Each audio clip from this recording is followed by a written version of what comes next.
Dans cette vidéo, nous allons voir les principes de base de la programmation, plus précisément les notions de processus et thread. Alors, tout au long de cette vidéo, nous allons nous focaliser d'abord sur les notions de processus et thread. Ensuite, nous établisserons la différence entre ces deux notions.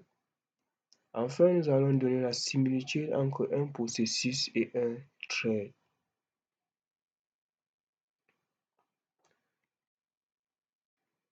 Premièrement, présentons les notions de processus et thread.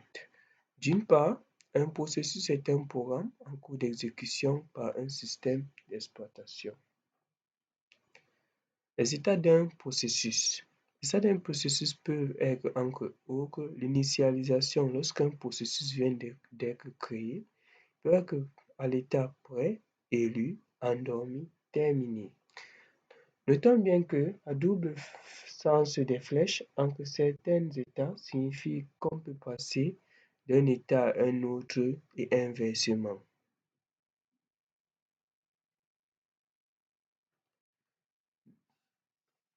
Bon, ici nous voyons l'image d'un processus. On voit bien que l'image d'un processus se comporte d'un tas, d'un pile, d'une zone mémoire,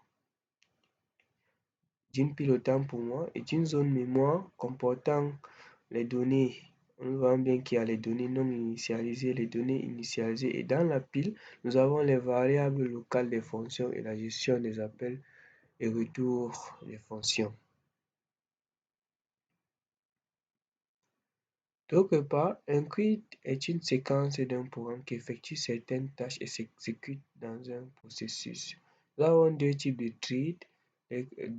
threads, autant pour moi, c'est en anglais, les threads utilisateurs gérés dans l'espace utilisateur, les threads noyaux gérés dans le noyau remarque. Les threads sont souvent considérés comme des processus légers alors que les processus eux-mêmes sont qualifiés de processus lourds.